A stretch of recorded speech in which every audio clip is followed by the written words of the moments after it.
Hello dear friends. आज हम बात करते हैं कि किस तरह से अगर आपको एक क्वेश्चन आता हो और आपके दो दो नंबर हैं वो पक्के हो जाएं। इस तरह से जब आपको एक एज के अंदर एक चीज का पता हो और ऑटोमेटिक तीन चीजें हैं वो ऑटोमेटिक सही हो जाएं।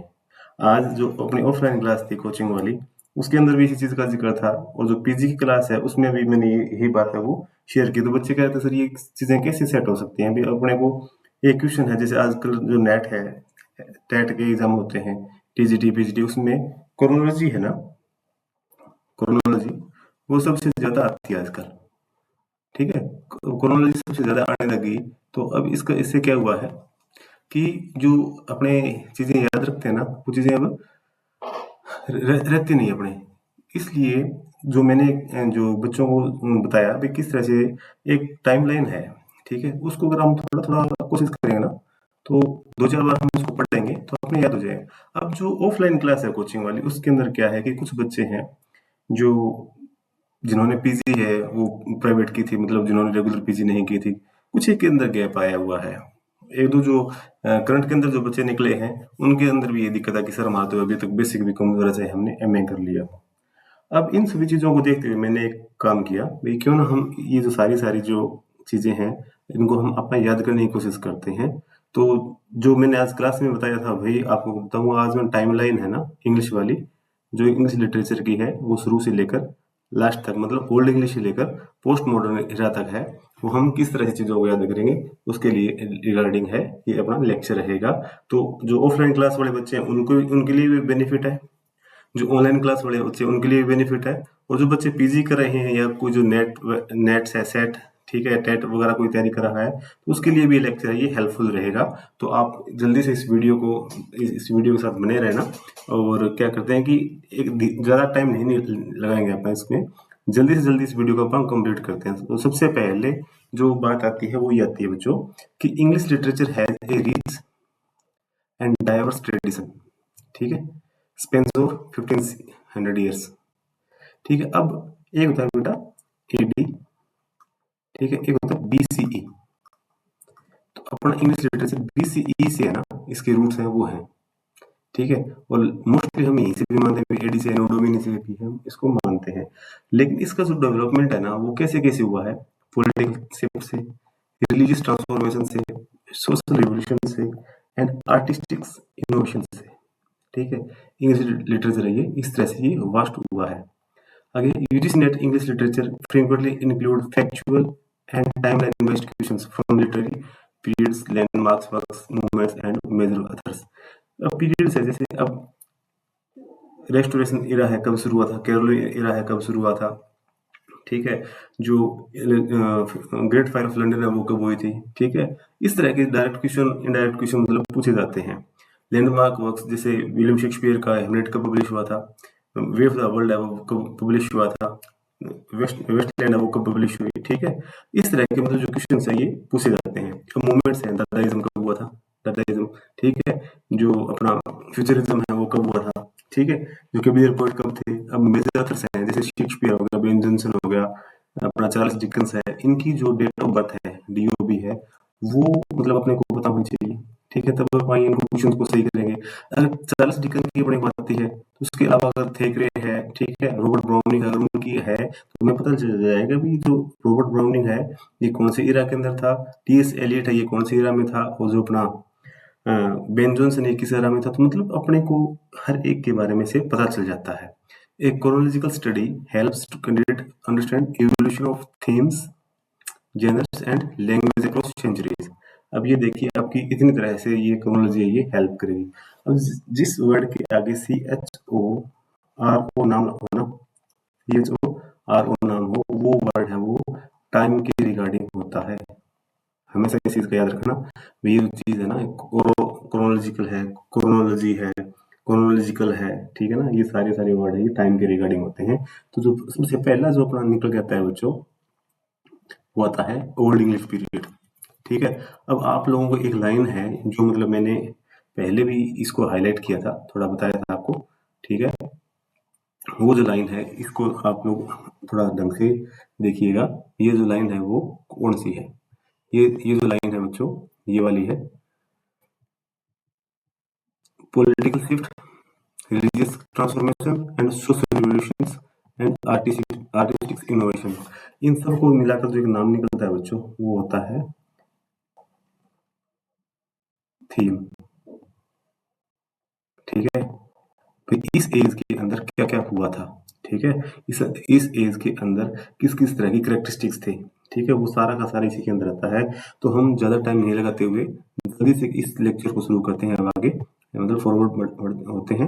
अब देखिए old English period, old English Anglo section period, इस टाइम जो एंग्लो और सेक्सन थे ना, उनका जो रेंज था ना वो था तो 450 टू 166। ठीक है, इन जो टाइमलाइन है ना इसको बड़ी अच्छी तरह से ध्यान देना, क्योंकि इनके अंदर बहुत सी चीजें हैं वो आती हैं। अब लैंग्वेज है इस टाइम कौन सी थी, ओल्ड इंग्लिश थी। अब हम पढ़ रहे हैं मॉडर्न इंग्लिश, ठीक है, अब हम कौन सी पढ़ रहे हैं, मॉडर्न इंग्लिश हम पढ़ रहे हैं, और ये कौन सी है, ये है ओल्ड इंग्लिश। अब इन चीजों को देखिए, अभी ये ओल्ड इंग्लिश है तो कहाँ से आई है, ये जो जर्मेनिक रूट्स है ना यहाँ से आई है ये। इसकी रूट्स कौन सी जर्मेनिक है, तो जो इंग्लिश है उसके ऊपर जो है पहला है फ्रेंच, ठीक है, उसके बाद लैटिन, जो जर्मन है ना, इन तीनों लैंग्वेज का बड़ा ही वो है इम्पैक्ट, और इन्हीं से ये जो लैंग्वेज है ये बनी है। तो अगर आप हम बात करें इसके रिगार्डिंग, ठीक है, तो ये जो वर्क है अपना, इसके अंदर क्या है कि ये जो फ्रेंच हो गया, लैटिन हो गया और जर्मन हो गया, ये सारी जो चीजें हैं ये अपने को मिलती हैं जो बुक है ना रैन एंड मार्टिन की, रैन एंड मार्टिन की जो बुक है ना उसके अंदर क्या है बच्चों, उसमें सुफिक्स और प्रीफिक्स है, जिनसे मतलब वर्ड्स हैं वो बनते हैं, क्या क्या सुफिक्स और प्रीफिक्स है, उससे ये वर्ड्स है ये बनते हैं। ठीक है, तो अब इस इरा के अंदर सबसे जो पहला जो वर्ड है वो जो जो वर्ल्ड फेमस है, या जो एक अलग ही लेवल का जो बुक वर्क है जिसको हमेशा से पहला वर्क माना जाता है, वो है बच्चों बियोवुल्फ। ठीक है, एक एनोनिमस पोएम, एनोनिमस मतलब इसका आज तक ना जिसका राइटर पता है ढंग से, और ना ही जो इसका जो टाइम पीरियड है वो पता है, बस इतना पता है कि ओल्ड इंग्लिश के अंदर ये हुआ है।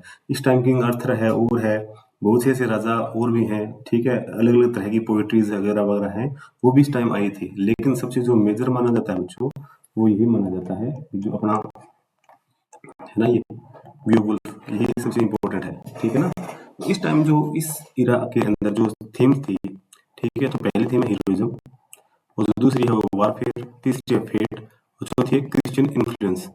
अब अपने को पता है कि इस टाइम से मे बी 590 के अंदर इंग्लैंड में क्रिश्चियनिटी है ना वो फैलाने के लिए मिशनरीज है वो शुरू हो चुके थे, और भारत के अंदर भी जो मिशनरी है वो कब आए थे वो आपको पता ही है। ठीक है, तो आप लोग इस ये जो पूरा पूरा अपना इरा है इसकी यहाँ तक अच्छी तरह से इसको नोट कर लेना, चाहे इसका स्क्रीनशॉट है वो ले सकते हो। जो नेक्स्ट है अपना वो है मिडिल इंग्लिश पीरियड। ठीक है, जो मिडिल इंग्लिश पीरियड है ये कब शुरू होता है, ये शुरू होता है अपना 166 टू 1500। ठीक है, इस टाइम ये इसको ना बैरन पीरियड बोला जाता है बच्चों, ये बैरन पीरियड है ना, ये इसको बोला जाता है क्योंकि इस टाइम कोई ज्यादा खास वो चीजें आई नहीं थी, सिर्फ एक आदमी को छोड़ के, वो था अपना चौसर है ना, ये बंदा था जो मतलब एक आया था, इसके अलावा कोई चीजें ज्यादा फेमस नहीं हुई थी, और यही वो बंदा है जिसकी वजह से आज हम इंग्लिश पढ़ रहे हैं और इंग्लिश लिटरेचर है वो ज्यादा पढ़ रहे हैं, इसके बिना कुछ भी संभव नहीं था।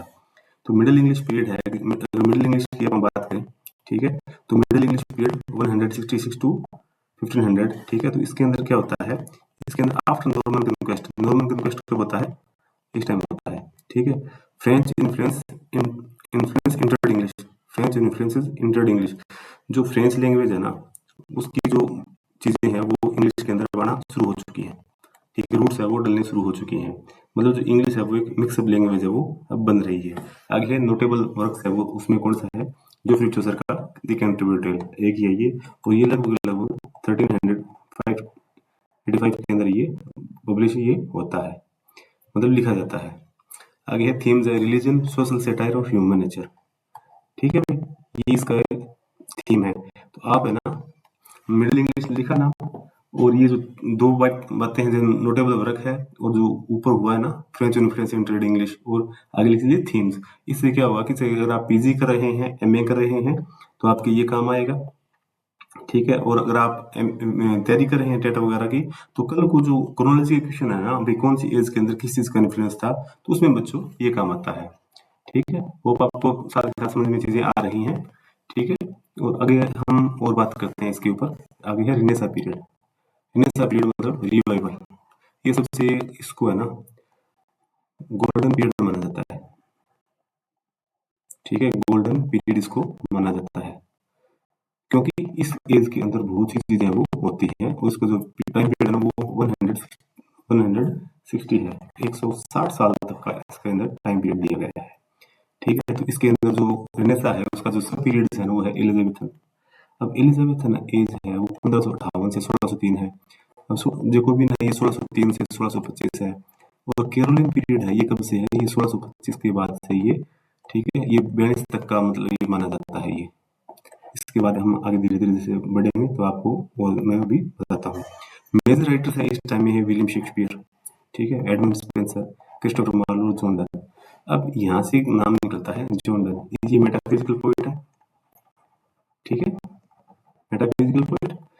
जो क्रिस्टोफर मार्लोर ये कौन है, ये है यूनिवर्सिटी बिट्स। यूनिवर्सिटी बिट्स कौन थे, जो बंदे ऑक्सफोर्ड में और कैम्ब्रिज में जो स्टडी करते थे, वो कौन से थे, सारे सारे ये यूनिवर्सिटी थे। आगे एडमंड स्पेंसर, ये भी इनका जो स्टाइल है कुछ ना कुछ मिलता जुलता था, लेकिन ये इसमें काउंट नहीं होती, ये किसी भी साइड में काउंट नहीं होता। ये बड़ा जबरदस्त पोइट रहा है, फेरी क्वीन है, इसने लिखा है।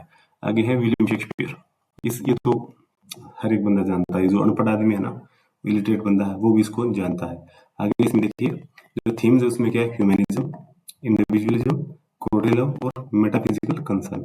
ठीक है, तो अब 100 ईयर्स के अंदर बहुत तरह के चेंजेस आए हैं, बहुत तरह की नई नई चीजें हैं डेवलप हुई हैं, अलग अलग तरह के राइटर आए हैं, अलग अलग तरह के ड्रामाटिस्ट आए हैं। ठीक है, तो ये सबसे एक अलग एज है। इस एज के अंदर इंग्लैंड ने सबसे ज्यादा प्रोग्रेस की थी।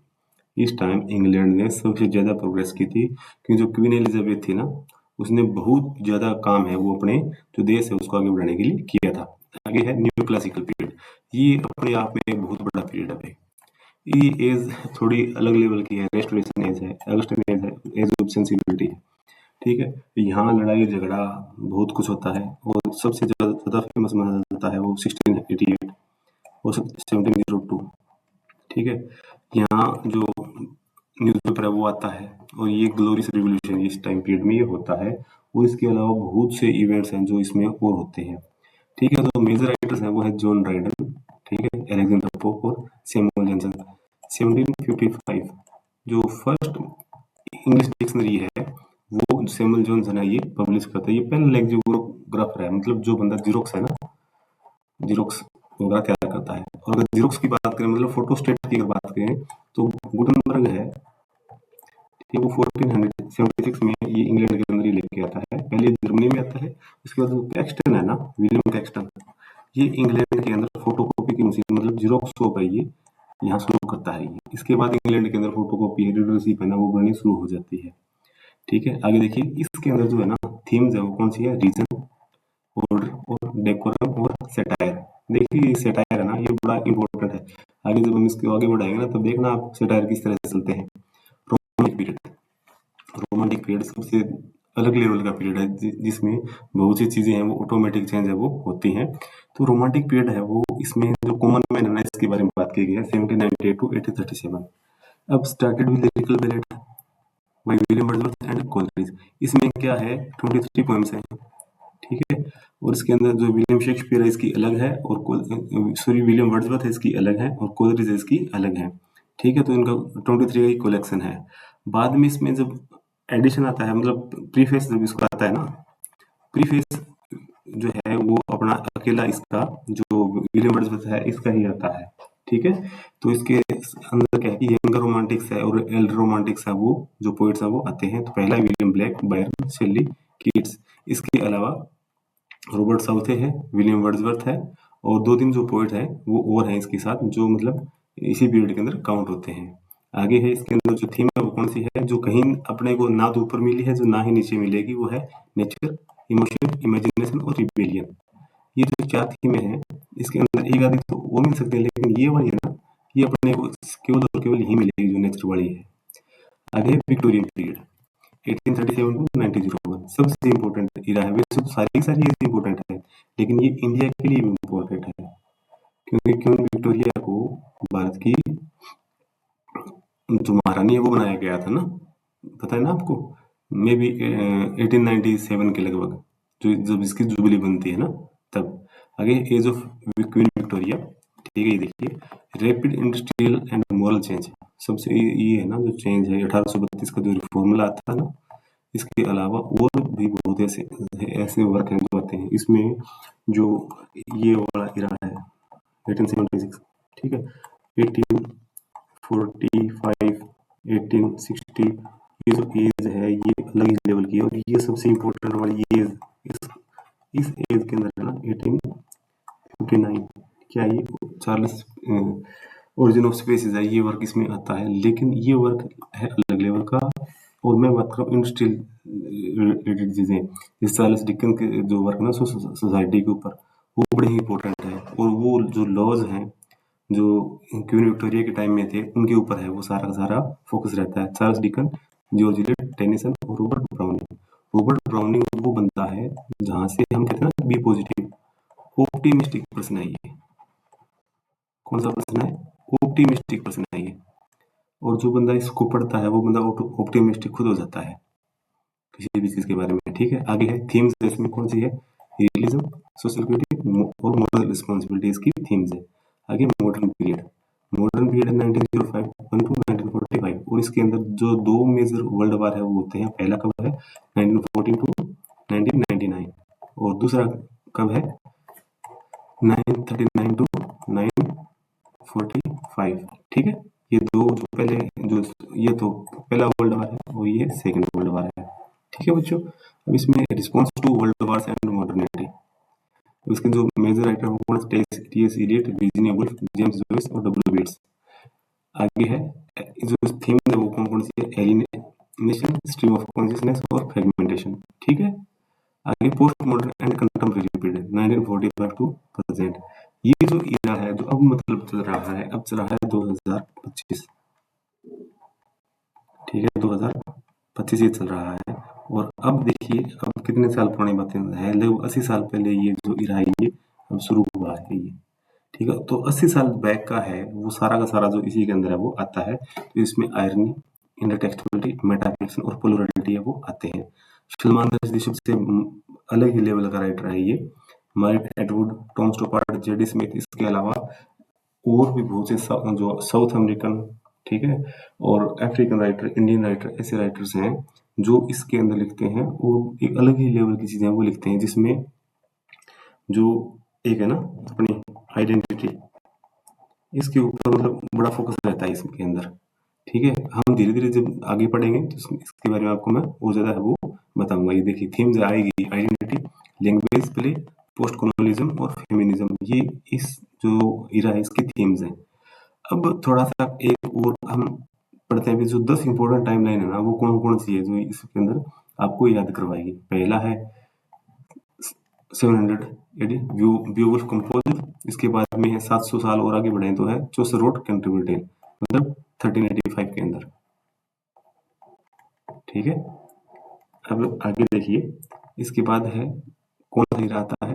1590 Spenser published the Faerie Queene, 1590 दूसरा है इसका, ये है 1596 के अंदर, ठीक है। अब आगे और बढ़ते हैं इसमें।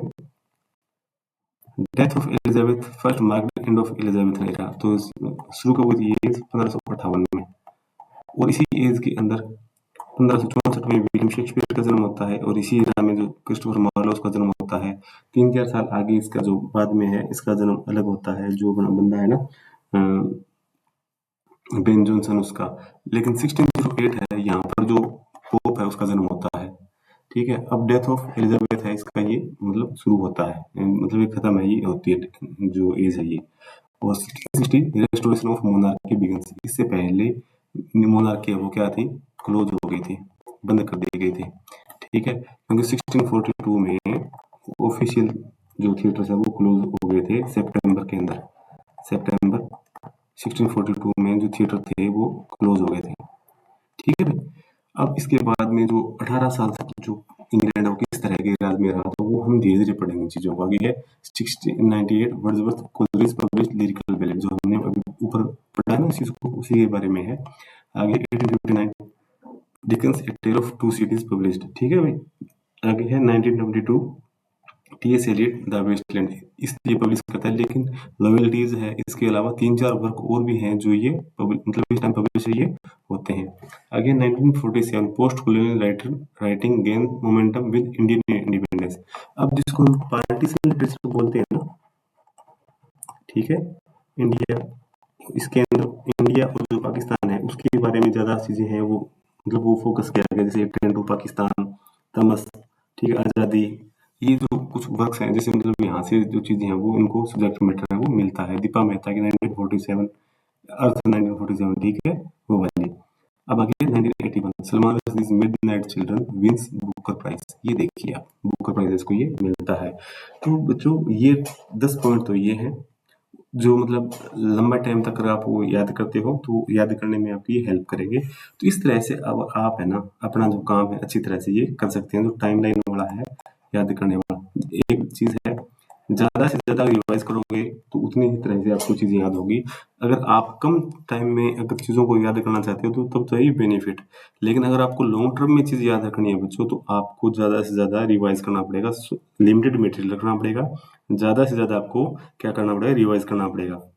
और जो अपना चैनल है टीएसपी एकेडमी, इसको आप जरूर जरूर सब्सक्राइब करें और करवाएं भी, ताकि इस पे जो इंग्लिश के जो बच्चे हैं जो टेट की तैयारी कर रहे हैं या जो नेट की तैयारी कर रहे हैं उनकी भी इसमें हेल्प हो। मैं बिल्कुल बेसिक सी बातें करूंगा ताकि जो इस बच्चे ने पहले से स्टडी अगर छोड़ रखी है तो उसके भी ये काम आए। ठीक है बच्चों, किसी भी तरह की कोई और जरूरत हो तो आप मेरे को जो मैसेज है वो कर सकते हैं और कमेंट है वो कर सकते हैं। थैंक यू बच्चों।